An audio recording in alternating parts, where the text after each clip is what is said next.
All right, guys, welcome back to another episode of The Potential Project, where we find out what it takes to unlock your full potential in every area of life. Thank you for listening in on another beautiful Tuesday. And guys, remember, if you are liking these episodes, I'm going to say it in the beginning if you don't make it to the end of the episode. But remember, if you're learning anything, if you're enjoying what I'm talking about, be sure to share this episode and or communicate with me. I want to get your guys' feedback. I want to prolong these discussions, answer any questions that we can have, because my only intention with this podcast is so that the information that I learn throughout time, throughout my passion, is to give it to you guys, right? So that you can then take it and do it with it what you need, right? Whether it's better your health, improve circumstances in your life. And you're going to see as we adjust and go throughout time, a lot of this is going to be talking about health. I found that it's a passion of mine. I found that if we don't have our health, nothing else really matters, right? You kind of learn that early on in life, right? Where when you want to go over your friend's house, but you're sick and you can't, or just circumstances come up where if your health is not in order, nothing else matters. You know, you hear the stories about billionaires who have everything materially that they could ever want, but they get diagnosed with cancer and they are like, hey, I'd give all my money away to just be 10 years younger and healthy again. Like, it doesn't mean anything. So it is my passion and it is my mission to share the information that I learn into hopes help make your health better, right? Improve things one little step at a time. And in these studies and courses that I learn, and different modalities, books, podcasts, I pretty much am learning about health every day, all day, as much as I can. But you hear some pretty staggering statistics, right? And that leads to digging down that hole a bit more. And what we're going to talk about today started from a statistic that I saw that was 70 to 80% of all doctors' visits are stress related illness, are because of stress related illness. Now, um, that's that's incredible, right? Think about like all of the people that go to the hospital, all the doctor's visits. About 70 to 80% of them are due to stress in some way, shape, or form. And I mean, when you look at people and you observe things that they're doing after learning the stuff that I've learned, it might even be higher, right? I believe that all of us are involved in some state of stress. Some of us may have it worse than others. Some of us may have chronic stress, while others are just acute stress. But today, if you didn't get it, we're going to talk about stress, guys. And there are many different forms of stress.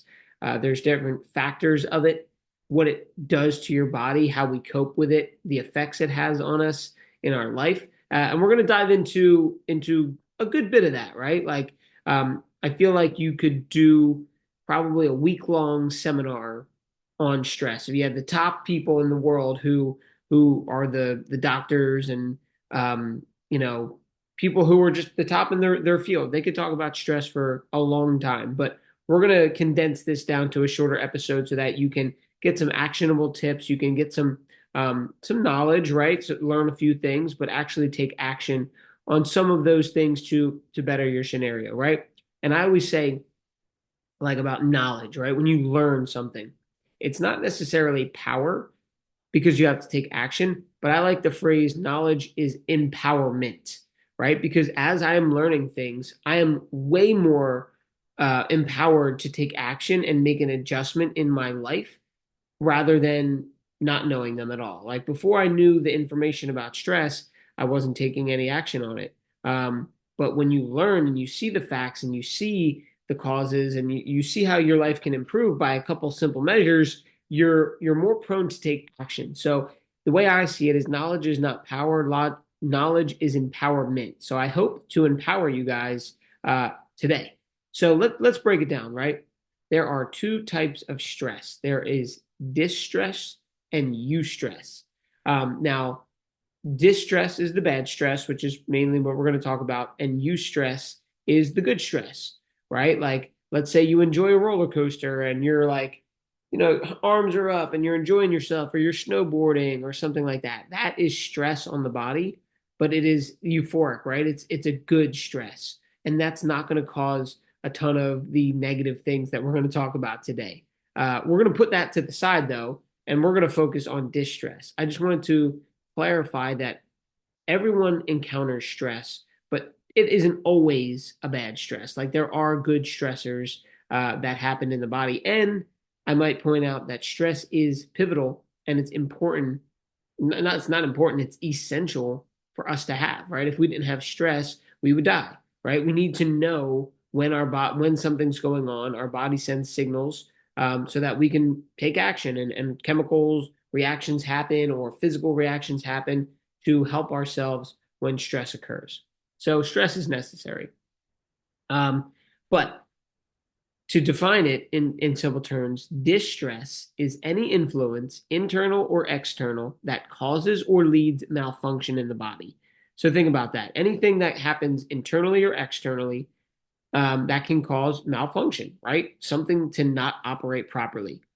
Our bodies, all of the systems inside of it, all the organs, they want to operate at homeostasis, which means feeling good, just doing what it needs to do. You don't have to tell your heart to beat. You don't have to tell your cells to produce energy. They know exactly what their job is, and they want to do it at a high level. But we have things like stress that come in and jack things up. So distress is any influence, internal or external, that causes or leads to malfunction.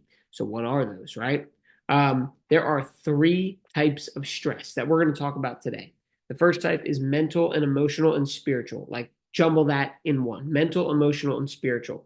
Some examples of that are fear, anxiety, lack of purpose, and worry.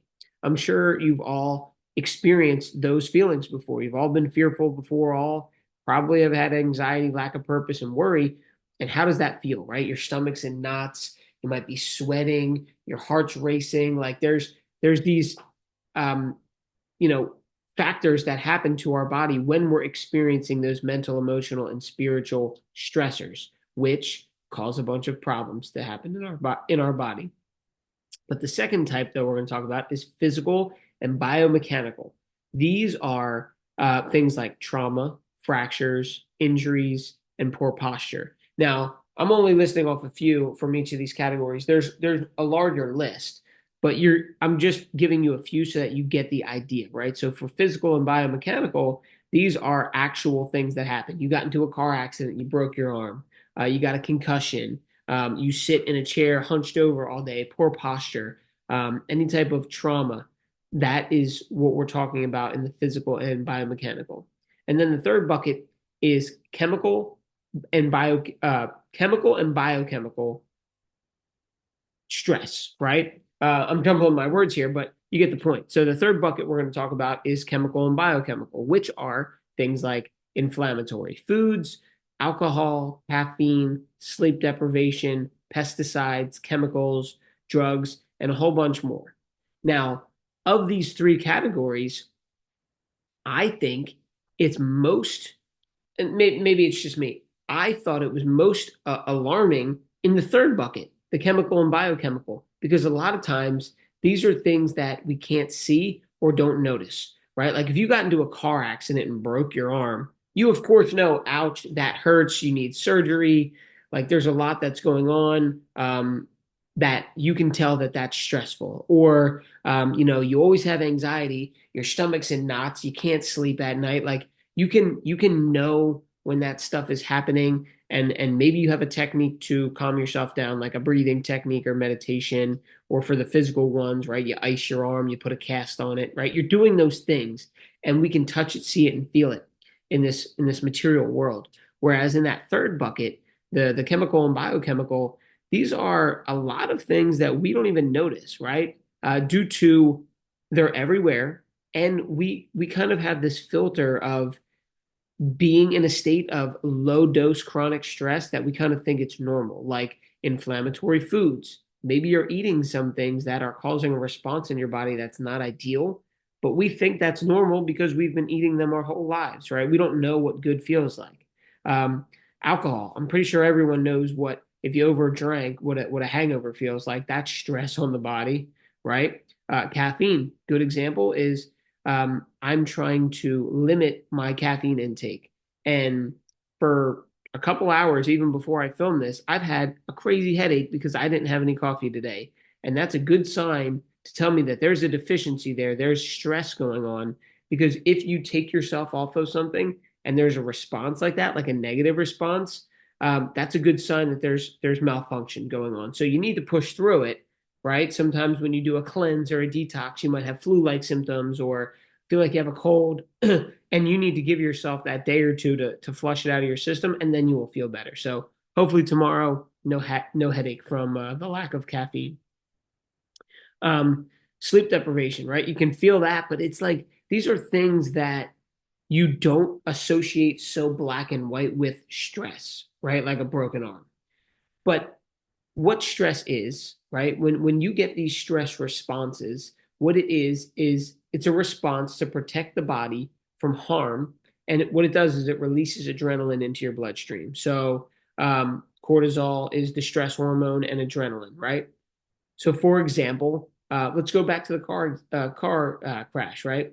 You get into a car crash, and let's say it's not too dramatic, right? Like you hit somebody, and your seatbelt was on, so you're safe. But what happens? Your heart is racing. You're alert. You're not thinking about anything. Like you're stimulated, right? So that's exactly what happens um, when stress comes onto the body. The response is to release adrenaline into the bloodstream at a high, rapid rate. So you can see again from these physical stressors and trauma that they might be an acute response, something like extreme. Oh my God, someone broke into my house, or someone hit me and I'm chasing after them. Like that's an acute response, and you get that shot of adrenaline, and it causes you to be able to run or to do whatever you need to do to save yourself. Well, the issue is when it becomes chronic, or it becomes like a lower amount where it's not so extreme, right? From the inflammatory food, the alcohol, the caffeine, it has negative effects on the body, right? It's chronic, which means it's happening over time, like months and months or years and years. You could be experiencing this stress, and the sad part is a lot of us are. I would assume I have some type of chronic stress that I'm gonna keep on working on, right? But some people, it's more noticeable than others. And some of the things that happen with this chronic stress are it exacerbates the weakness and imbalances that are already occurring. So it's like a double-edged sword, right? It's like we are chronically stressed, so that's breaking down our body, but then the chronic stress also goes to the weaknesses that we already have in the imbalances in our hormones and in all the other systems in our body, and makes them worse. So you're just kind of like fueling the fire and making things even worse and worse over time, right? That's why we need to take steps to fix this. Another thing that happens is digestion and repair are inhibited. So you could be experiencing constipation, you could be experiencing diarrhea, you could be experiencing, um, you know, well, for the lack of repair, right? Like if you have injuries or things that need repairing on the inside of your body, it's inhibited to go and allow your body to restore its vital reserve, right? Making it feel great again, right? So that's another thing that happens. And then another thing is it's a widespread dysfunction of your organs and systems, right? So your organs aren't operating properly. You've got your lungs, you've got your liver, you've got your heart, you've got your kidneys. All the systems and organs are not able to function at their appropriate level, right? So you're causing imbalances all over the board, which is why, and we'll talk about this in other episodes, but which is why when this happens, there might be certain things, certain symptoms that you're experiencing, but you can't just look at the symptom. Like if you're experiencing headaches or um, hot flashes or different things, there could be 20 different things that are happening to cause that at a much lower level, from the organs dysfunctioning or not operating properly, and just a whole slew of things that could be happening. So just know that these chronic stressors are having an impact that you might not even realize based on that symptom. The biggest issue that I wanted to talk about, and got to get a sip of water here. getting dry. But the issue that I see a lot of now that I'm more aware of it is how we are coping with this, right? Because stress is not fun, right? No one wants to experience this, whether it's a chronic or whether it's something acute, right? We have to deal with it in some way. Like literally, I was sitting here earlier thinking to myself, like, oh, just make a coffee. Just make a coffee. Why don't you just make a coffee? Because my head hurt and I knew the very first sip of that coffee would give me a rush of just calmness and like take care of my headache and just make me feel better. But I also know that not having the coffee and letting this go pass its way through my system is going to be better for my energy and stress levels in the long run. But what do people do to cope with their stress? Well, there's a ton of things. A couple examples. There are drugs, alcohol, cigarettes, overeating, and overspending. I I mean, I've never smoked a cigarette, but I've done a lot of the other things, right? Back in my heyday when I wasn't aware of things. And you can realize that what you're doing is literally doing that to cope with stress. Like people rack up credit card bills or spend money that they don't have because it's a stress response. It's not because they love the stuff that much or they just didn't know that they didn't have the money. Like there's a lot of situations where like you just went on a spree because you were like, "Ooh, this is stimulating a dopamine response and it's coping my stress, so I'm going to overspend." Overeating is the same thing. This one I'm a big victim of, right? I do this more than I would like because I live to eat. I love food. So if there's a stressful time or I'm tired, I will seem to go to devouring a meal. Like not only eating it too fast, but eating it in large quantities. Even if it's healthy food, I will eat more than I should and put myself in a state of feeling crummy. You're bloated, and then you kind of regret it afterwards. Cigarettes, right? There's all types of chemicals in there that will numb the response to your stress. Alcohol, same deal, right? It's a downer. You're going to numb your feelings and your memory and all those things. So it's coping with your stress. And there's drugs, there's recreational, and there's not. So there's a ton of different drugs um, out there that will change your state. And most of the time that people are using these things, it is in response to stress. Now, there are situations where people have an addictive personality and there are substances in the drugs and the alcohol that are addictive, and then that creates a negative loop. But a lot of times that all starts or is grown, right? Like it's made worse because of stress.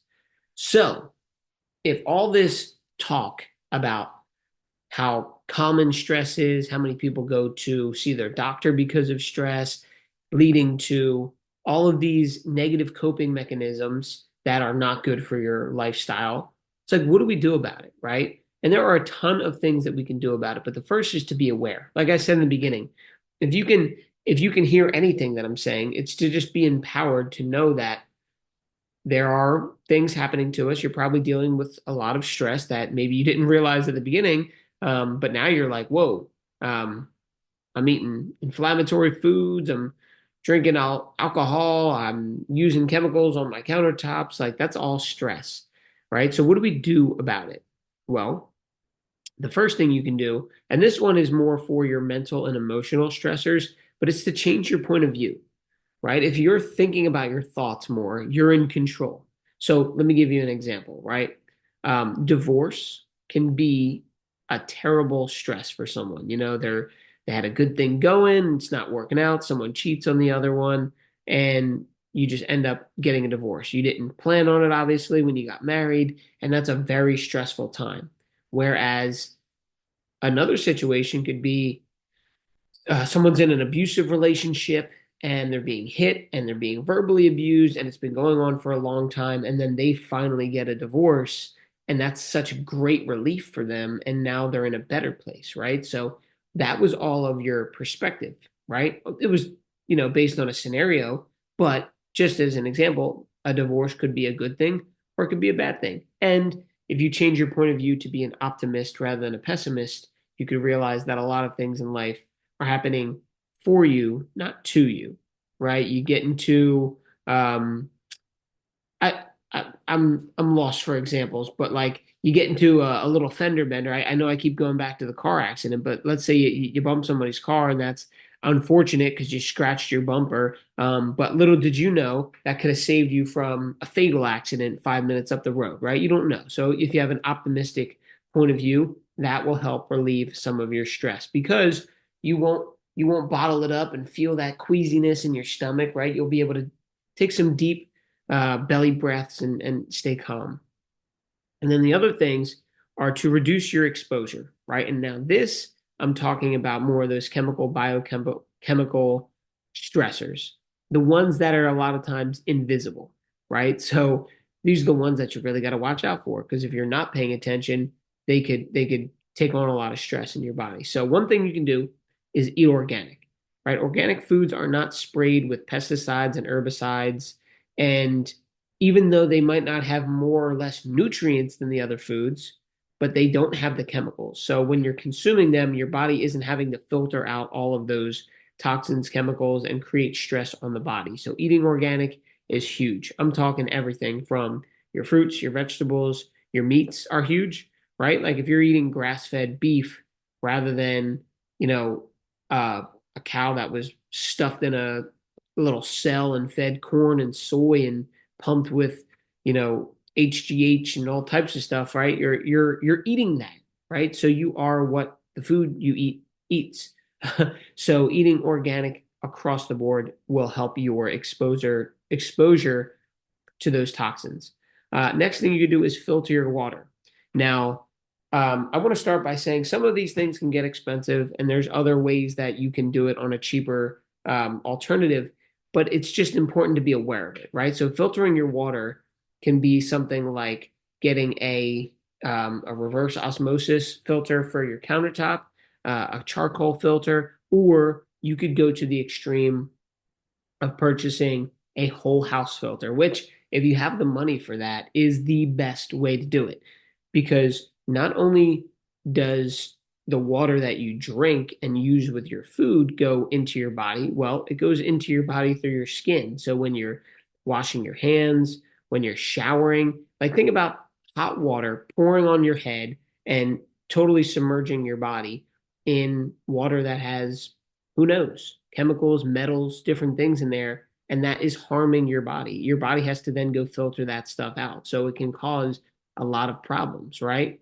Um, so if you can, you're filtering your whole entire house. And I cannot wait to be able to do that for my own house. The other thing is get rid of non-stick cookware. They are all coated with chemicals, right? So when you're cooking on the non-stick cookware, that stuff is going directly into your food and you're eating it, right? So that is a direct, like that's going right to the gut. So if you can, you want to stick to cast iron, you want to stick to